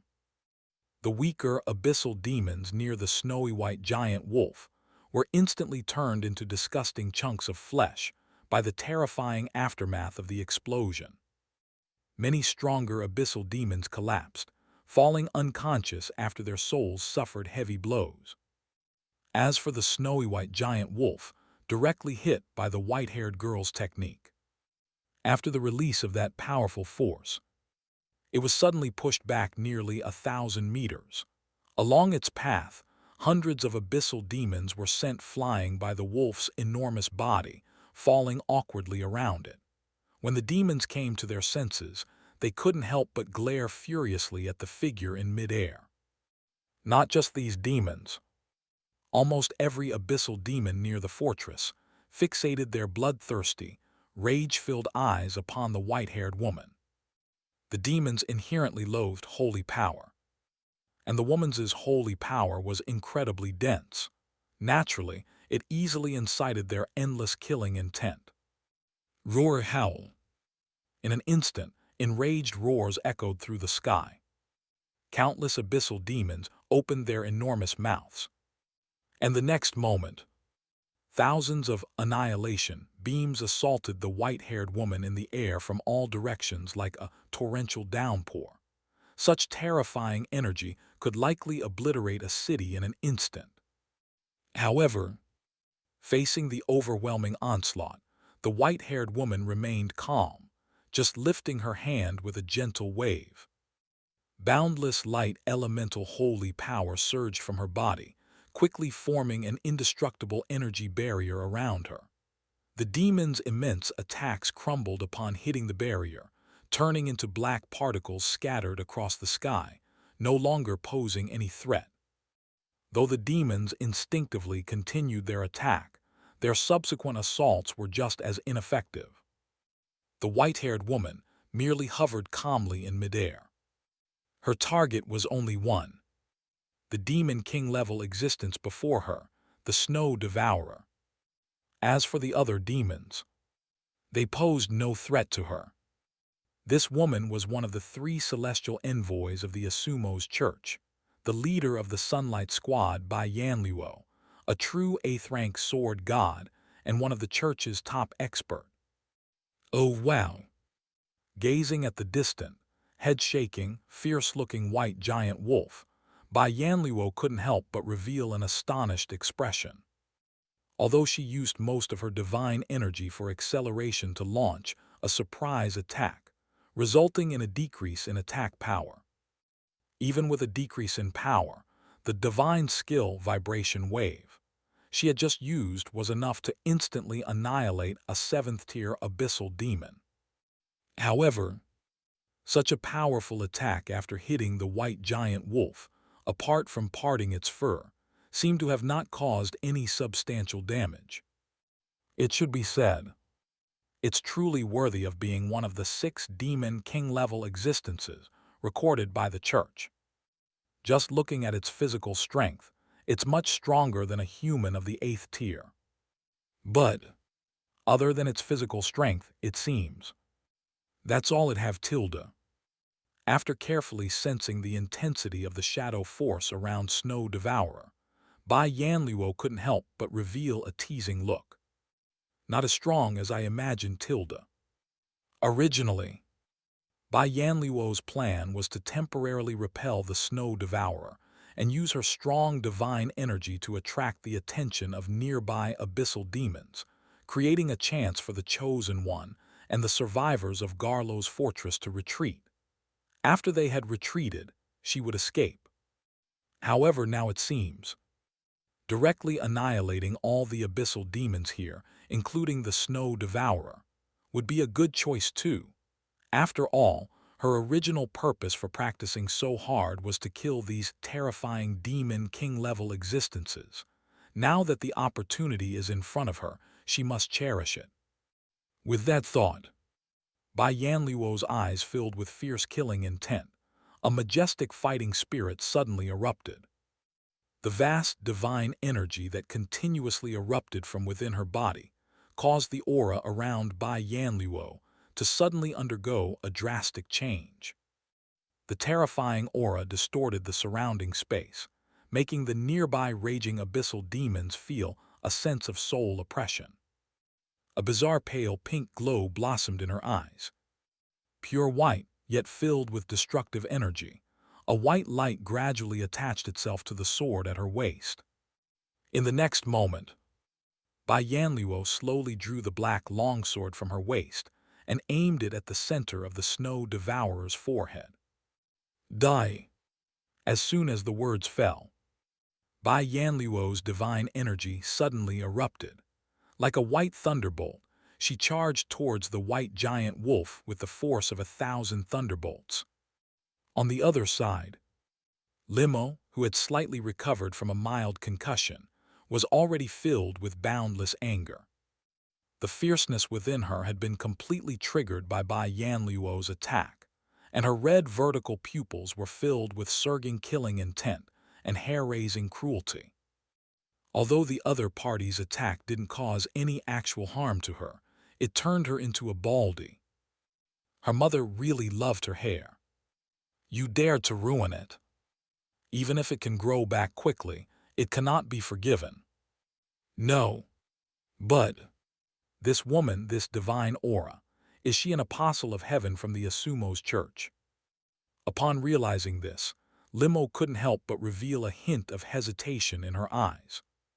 According to her mother's words, they should not attack these powerful church figures on their own, at least not blatantly. A few days ago, she had just been scolded by her mother for killing an apostle of earth. Now attacking an apostle of heaven. Furthermore, her mother was nearby and must be watching her. It seemed she had already made quite a few mistakes, and if she continued to be disobedient, sniffle, well, maybe it's better to retreat. Limo couldn't help but feel quite conflicted inside. Faced with Bai Yanluo's fierce attack, Limo couldn't help but want to retreat, involuntarily retreating rapidly, with a withdrawal speed that was breathtaking. Wait, can wolves run backward? However, just as the little girl was caught in a mire of anxiety and feeling somewhat at a loss, a familiar and gentle voice suddenly entered Limo's mind, causing her pupils to constrict. Don't worry so much, just do what you want. A's mother. Upon hearing the voice, Limo immediately became like a child caught doing something naughty, cautiously replying internally. However, due to excessive nervousness, Limo's words became somewhat incoherent. Mother, that, just now, I didn't mean to attack, I just wanted to. We'll deal with that matter when we get home. For now, focus on dealing with the apostle of heaven in front of you and be serious about it. Got it, but me serious. Yes, don't hold back, unleash your full power. I want to see just how much the apostle of heaven from the Asumo's church, the so-called pinnacle of combat power on this continent, weighs in the end, Tilda transforming her holy power into her blade. Divine skill, celestial wheel moon. With the end of the inner chant, the killing intent in Bai Yanluo's eyes suddenly reached its peak. Waves of pure white divine power clung to the black sword, forming an incomparable deathly fluctuation around it.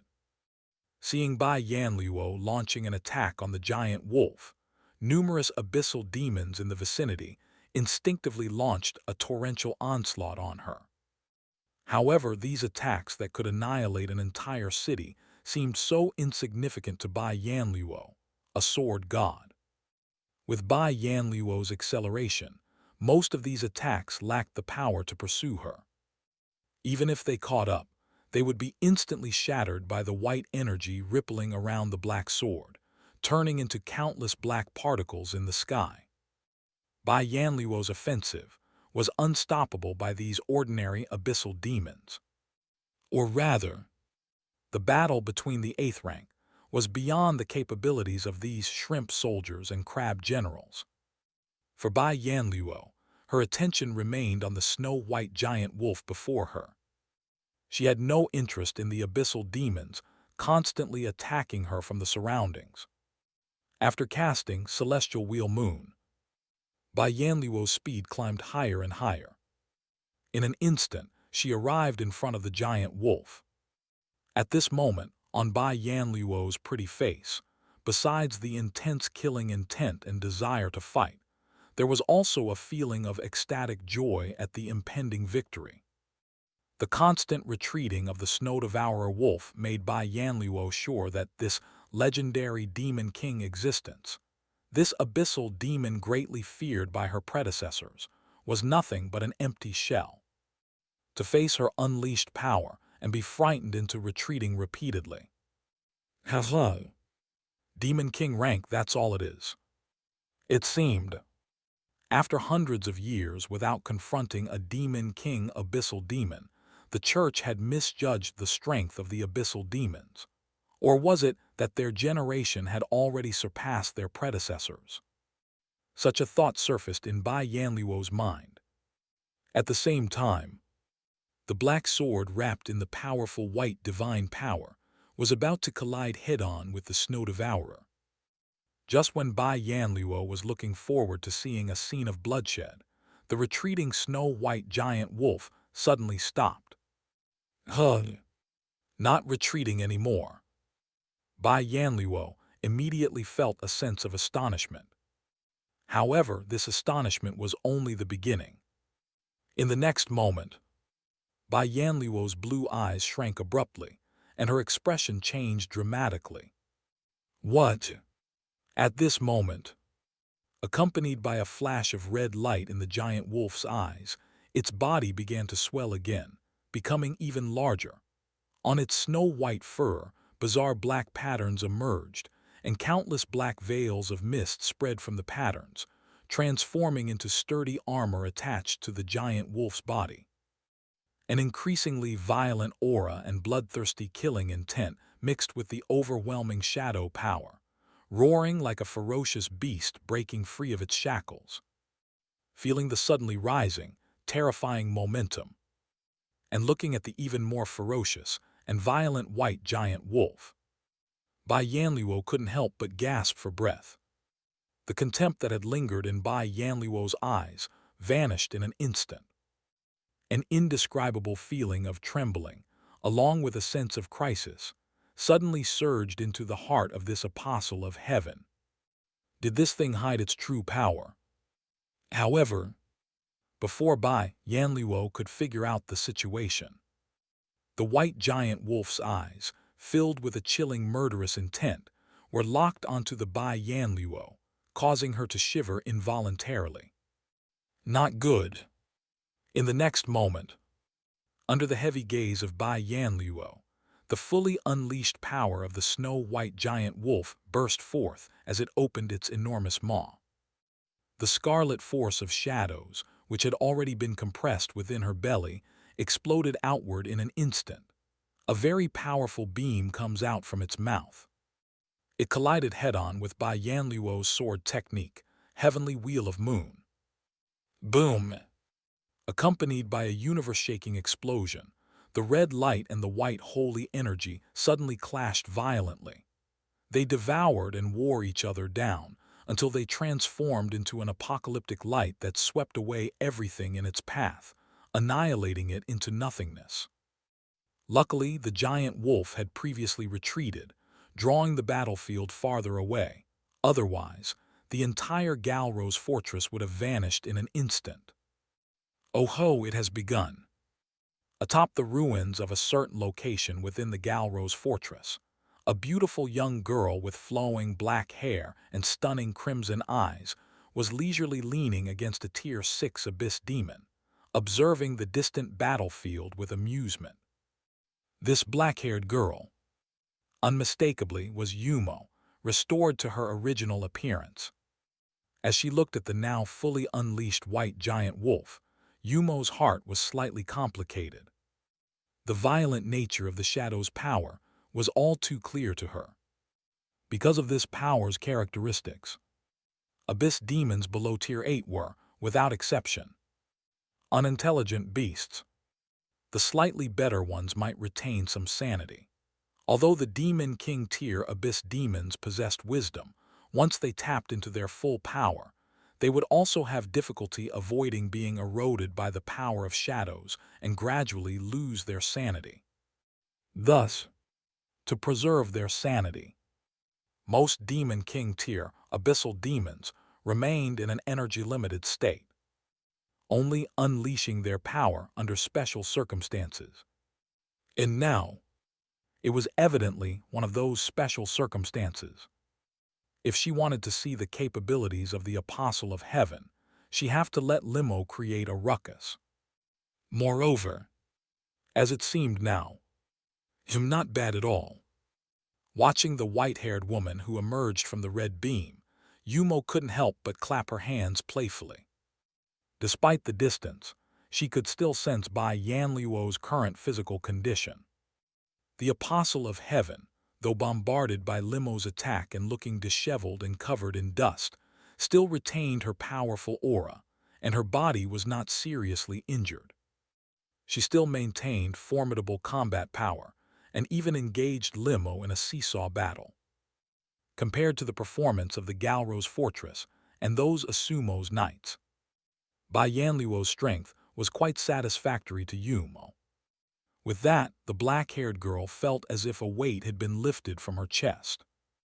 The combat power of the Asumo's church's lower ranks had left her quite disappointed. If even the pinnacle of the church's power, the Apostle of Heaven, could not force Limo's unleashed form, then Yumo could only feel despair. After all, according to the mission in her mind, certain specific stages of the trial required the trial boss to fight without reservation tilde.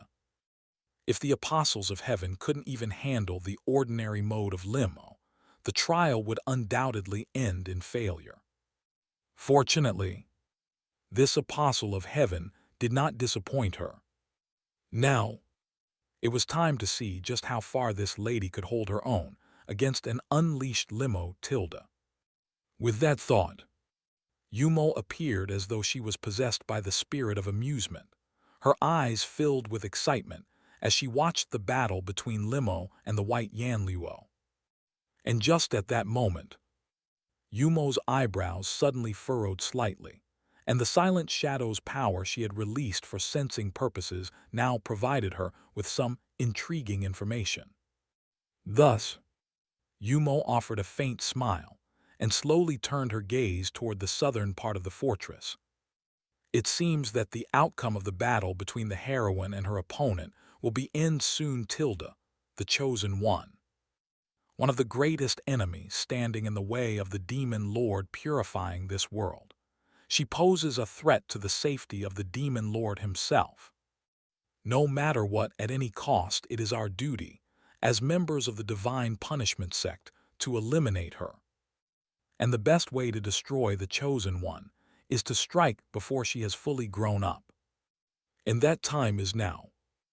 Recalling his sect's beliefs and his own thoughts before taking action, Zack's mind is undoubtedly chaotic at this moment. In his eyes, the current chosen one is nothing more than a young girl at the mid-tier of the 5th rank expert. It's the perfect opportunity to snuff her out. With the help of his boss and without any support from other members of the Divine Punishment sect, wouldn't it be easy for 2 6th rank experts to kill a mid-tier 5th rank girl? However, Only after engaging in actual combat did Zack and his friend realize. Reality slapped them in the face without mercy. This chosen one is a true monster.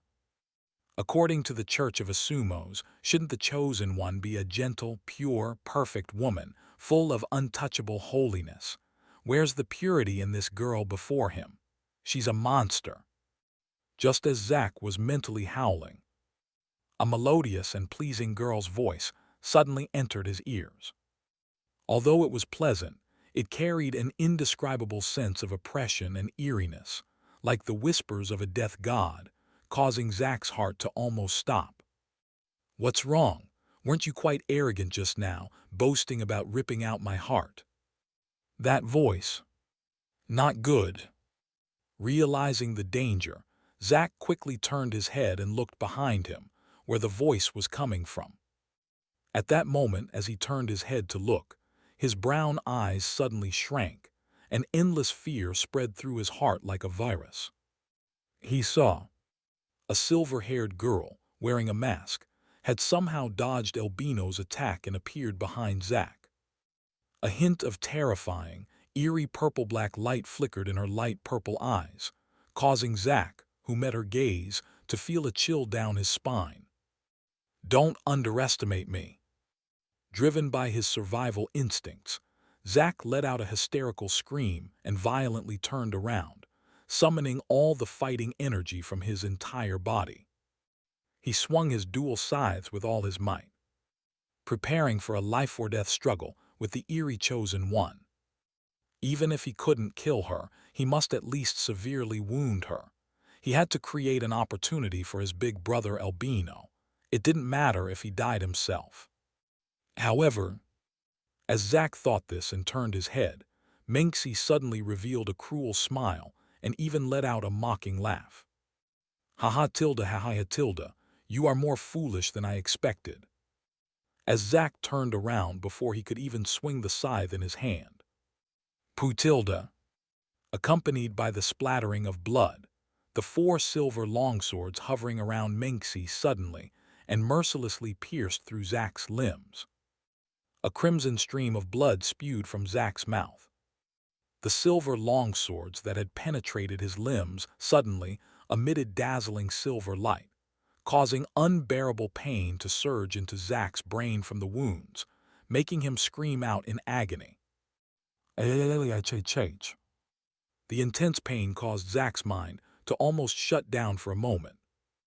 And just as his mind shut down, the silver-haired girl in front of him slightly narrowed her eyes, thrusting her sword directly through Zack's chest, piercing his heart as well. In an instant, blood soaked the black robe. Zack's consciousness plunged into an endless abyss at this moment, his brown eyes losing focus, and his body weakly fell to the ground.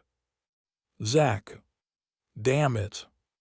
Seeing his fallen companion not far away, Albino clenched his fists in rage. His furious eyes glared unblinkingly at the silver-haired girl who had killed his partner. "You damned bastard!" reflected in Albino's black eyes. The silver-haired girl at this moment had a silver armor that had become tattered and worn during the previous battle, revealing large areas of her snow-white skin to the air, which was now covered with countless fresh cuts. The girl's blood, along with Zack's, dyed the white battle skirt, and a third of her silvery white hair become crimson red with blood. Without a doubt, the chosen one's injuries were also quite severe at this moment. It wouldn't be an exaggeration to say she was bathed in blood. However, even with such severe injuries, Albino could never detect any sign of pain in the silver-haired girl's eyes. It seemed as if she couldn't feel pain.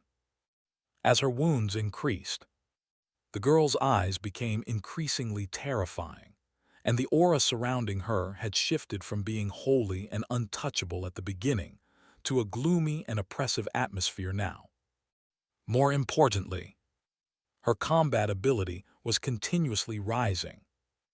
Originally, her fighting as a mid-tier 5th rank against 2 6th rank experts was already exaggerated enough.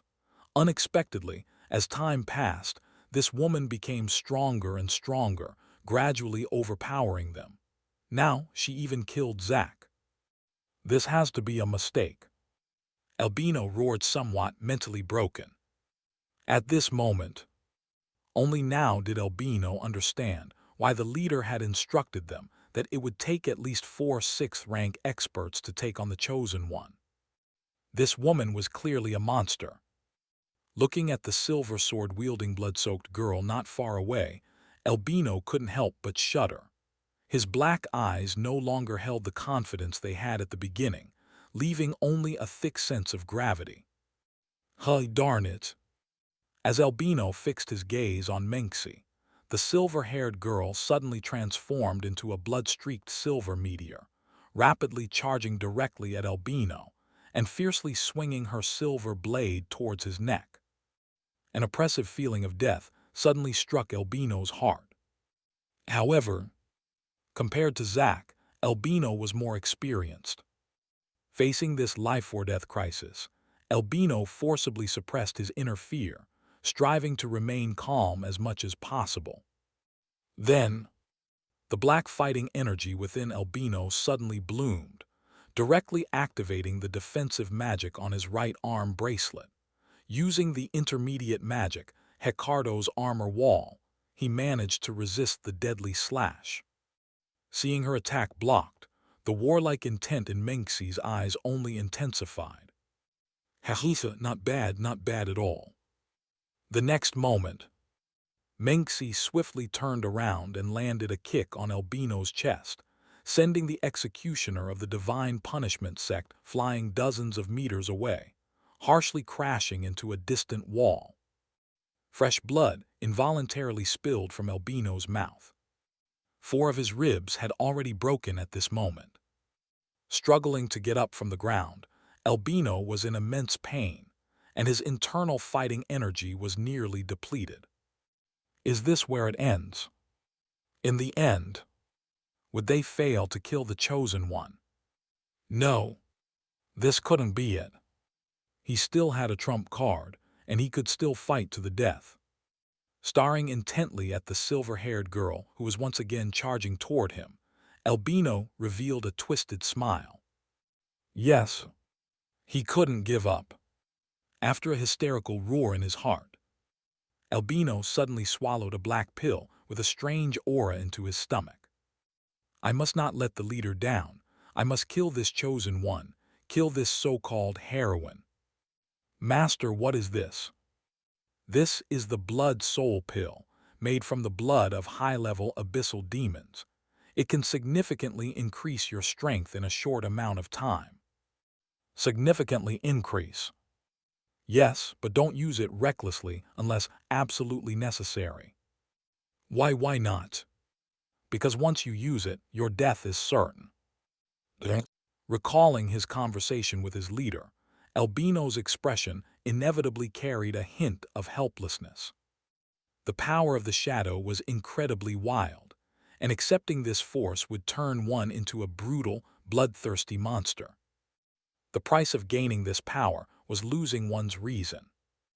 The Blood Soul Pill could also grant the user tremendous power while maintaining their sanity. However, the price was consuming a vast amount of life force and soul energy. After a brief burst of power, the user would face death. But death? For Albino now, death was already close. The Reaper's scythe had long been hovering over his neck. If the battle continued, being killed by the Chosen One would undoubtedly be the outcome.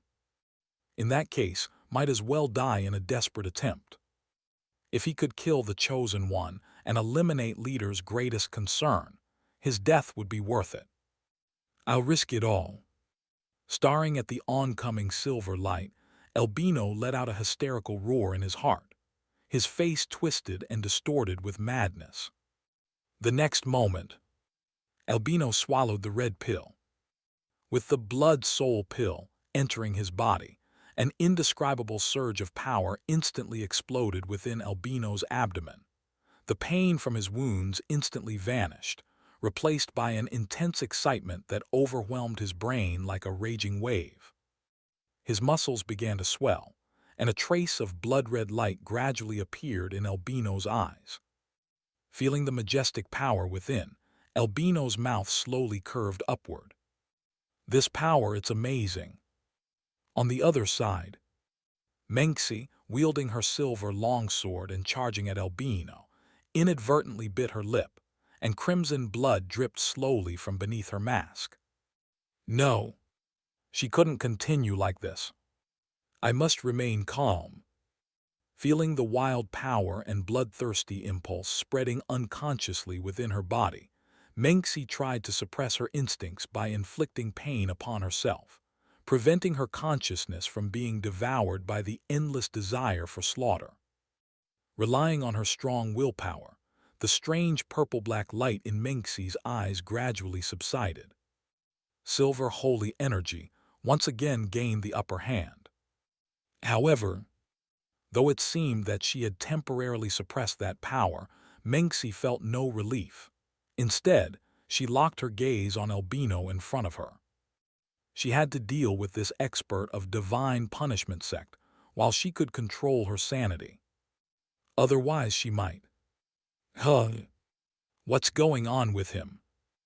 However, just as Menxi's sword was about to touch Albino's chest, the black-robed man, who seemed on his last breath, suddenly erupted with terrifying fighting spirit fluctuations. And within these fluctuations, there seemed to be a faint trace of the power of the shadow. Moreover, with the explosion of fighting spirit, Albino's momentum directly went from mid-stage 6th rank to the peak of the 6th rank. Not only had his power recovered, it had even increased. This scene left Menxi dumbfounded. Was it that pill just now? Although she had suspected that pill was dangerous and wanted to kill him before the effects kicked in, she didn't expect it to work so quickly. What was that thing? It feels like shadow energy of abyssal demons. I had heard that the member of Divine Punishment was conducting experiments on abyssal demons. Was that pill a result of their experiments? But Menxi didn't have time to think too much. After releasing the terrifying power of shadow, the black energy transformed into solid armor attached to Albino's body. Then, Albino swung his scythe at an unimaginable speed, knocking Menxi's silver longsword away. Die! Suddenly, after letting out a hysterical, savage roar, Albino's face was covered in blood, swung the scythe in his other hand, mercilessly aiming for Menxi's neck. At this point, Albino had abandoned his original idea of sacrificing her. All that was left in his mind was one goal: to kill the chosen one. Soul-releasing slash. Faced with the oncoming scythe, an indescribable, deep color appeared in Menxi's pale purple eyes. At this point, she could only devote all her energy to dealing with her current enemy. As she lost part of her willpower, Menxi's suppressed bloodthirsty intent once again surged within her heart. The eerie purple-black light, which had barely dissipated, emerged again in her eyes, becoming even more dazzling. An excited smile appeared on the girl's face. "Kill me? Do you have the ability?" At the next moment, Menxi raised her hand, and the two silver longswords hovering around her suddenly blocked the scythe in front of her, withstanding Albino's attack. Seeing this scene, Albino couldn't help but clench his teeth and roar in anger. "Let's see if I have the ability or not." Roaring, Albino launched another storm-like attack on the silver-haired girl. The black scythe relentlessly struck at her body. In response, Menxi was not to be outdone, as a surge of eerie purple-black energy gradually emerged from her body. Unafraid, she faced Albino's torrential onslaught and fought back. 5 silver longswords attacked Albino from all directions. Suddenly, black light and silver holy light clashed once more, causing earth-shaking explosions, accompanied by bursts of sword light and energy collisions. The already chaotic fortress logistics area turned completely into ruins amid these energy surges. Several abyssal demons watching the battle as Yumo had instructed were unfortunate enough to be affected by this power, and they were sent flying dozens of meters away. As the scythe and silver longswords continued to collide, the intensity of the black energy and holy energy began to decline. Undoubtedly, both sides' power was wearing away during the battle. And this scene was exactly what Albino wanted to see. As time passed, Albino, who had more energy within him, gradually gained the upper hand. After all, Menxi's strength was only mid-stage 5th rank, and there was still a significant gap compared to Albino at the peak of the 6th rank. After knocking away one of Menxi's silver longswords, the fierce-looking Albino viciously swung his soul-devouring scythe, slashing it across her chest. In an instant, the silver breastplate shattered, crimson blood splattered all around. The overwhelming force sent Menxi's body flying backward, crashing heavily into the ruins not far away. Did I succeed? Did I win? Gazing at the silver-haired girl who lay in the ruins, seemingly motionless, a frenzied smile appeared on Albino's face. Then, with the support of his black power, Albino gripped his scythe and charged at the girl again. According to the sect leader, it was essential to ensure the enemy was truly dead by delivering the finishing blows. And moreover, at least another 100 slashes were necessary. Cough, cough, tilde. Was it due to excessive blood loss? Although Menxi could hardly feel pain at this moment, the heavy blow to her chest and the blood continuously flowing out of her wound made her increasingly weak, her vision becoming gradually blurry. As expected, was it too much of a struggle? The girl lying in the ruins clenched her fists in frustration, slowly raising her head to look at the approaching, murderous figure in the black robe. What a miscalculation! At this moment, Menxi had no strength left to continue fighting. Her exhausted body lay on the ground, nearly unable to move. However, under such circumstances, facing the death-bringing scythe aiming for her slender neck, Menxi felt no fear in her heart. All she felt was a deep sense of worry. She didn't know if Grid and the others, including the child, had managed to escape. Had they gotten far enough away? If they hadn't escaped, they might be in danger soon. Recalling the innocent look in the pink-haired girl's eyes when they parted, Menxi couldn't help but bite her lip, her heart filled with a mixture of emotions. Regrettably, she was now powerless, forced to silently watch Albino's figure get closer and closer. As the cold, murderous intent neared and Menxi's consciousness became increasingly blurry, an unknown purple-black energy slowly spread from the girl's core.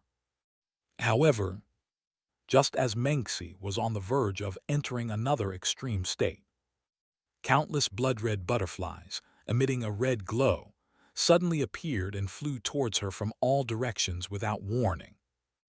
As the blood butterflies appeared, a black silhouette also suddenly came into Menxi's view, standing in front of Albino, causing him to abruptly freeze. Who is that?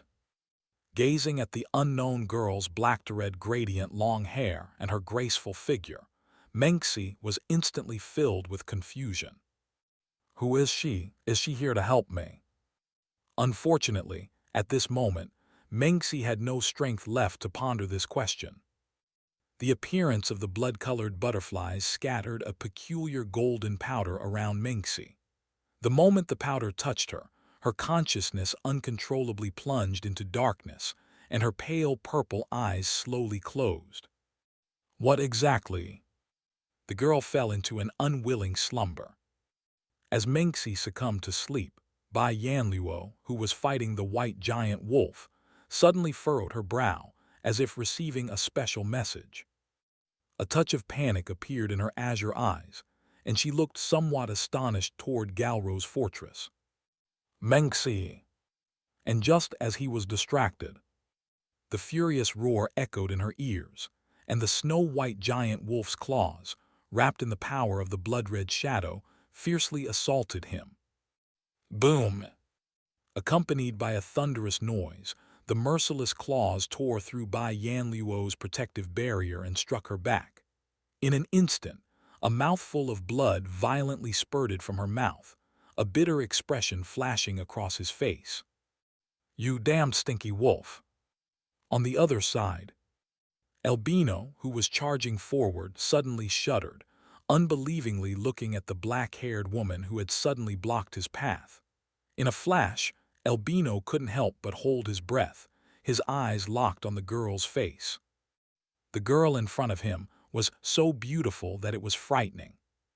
Her gorgeous black waterfall-like hair cascaded down, the end stained blood red. Delicately arched eyebrows, a pair of crimson eyes, enchanting and soul-stealing. A straight and elegant nose, cherry lips like dripping water, a jade-like, flower-like melon seed face. Her skin was as clear and radiant as snow, her figure graceful and slender, utterly exquisite.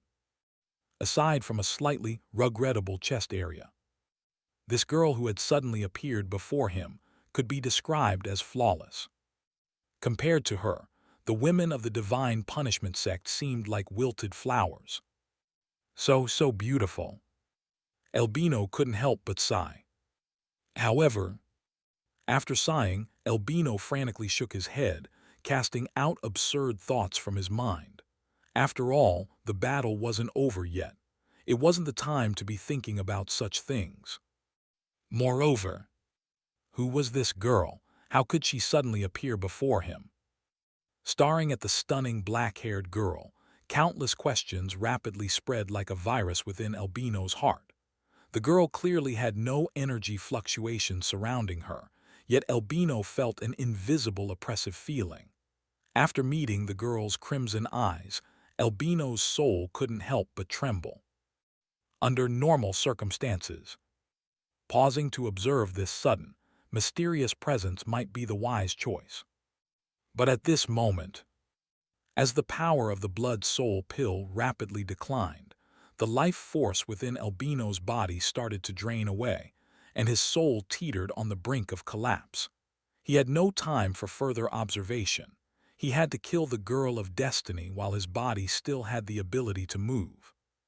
With that thought, Albino gritted his teeth and let out a desperate, hoarse roar at the black-haired girl in front of him. "Whoever you are, get out of my way." As he shouted, Albino channeled the last of his fighting energy throughout his body into the scythe in his hand, and charged towards Mengsi behind the black-haired girl. However, as Albino took a step forward, the black-haired girl raised her eyebrow slightly, looking displeased. Without speaking, she raised her hand under Albino's surprised gaze, and a crimson glow spread from her fingertips. What is she trying to do? In the next instant, before Albino could comprehend what had happened, the crimson glow rapidly enlarged in his eyes. Although he saw it, the speed of the red light far exceeded his expectations, leaving his body no time to react. What? Before he could even let out a cry, Albino's upper body was swallowed by the red light. Unprecedented pain, extreme despair, and anxiety flooded his brain at that moment. He wanted to struggle, but it was ultimately in vain. Under the corrosion of the red light, his body began to dissolve. As the crimson light faded, Albino's upper body and the scythe tightly held in his hands vanished into nothingness, leaving only his lower body. It swayed weakly before collapsing to the ground. Then countless blood butterflies swarmed upon it, and in an instant, the remaining lower body was also obliterated in a bizarre red light. Looking at the ashes of the now-gone Albino, Yumo shook her head lightly. Stepping stones should be aware of their roles. Stop dreaming of defeating our heroine Tilda. Her goal was to test the heroine's strength. In Yumo's view, the protagonist needed to grow through setbacks, injuries, and even serious wounds. Only after experiencing many hardships could she become stronger. So while Albino continuously injured Menxi, Yumo never intervened. However, although she could be hurt, she must not die. Tilda. How can I let the female lead I've finally found die just like that? She definitely needs to be nurtured. If she dies, who will kill me in the future? With such thoughts in Yumo's mind, upon seeing Albino trying to kill Menxi, Yumo pouted her lips and showed an unhappy expression. Then, she made this disposable tool return to the recycling bin for good. Nevertheless, speaking of which, recalling the scenes from earlier, Yumo couldn't help but murmur to herself. A blood-colored butterfly flew to Yumo's side at this moment and placed a small red pill into her palm. It was none other than the blood soul pill that Zack had possessed. Staring at the little object in her hand, Yumo's crimson eyes narrowed slightly. The power within this pill.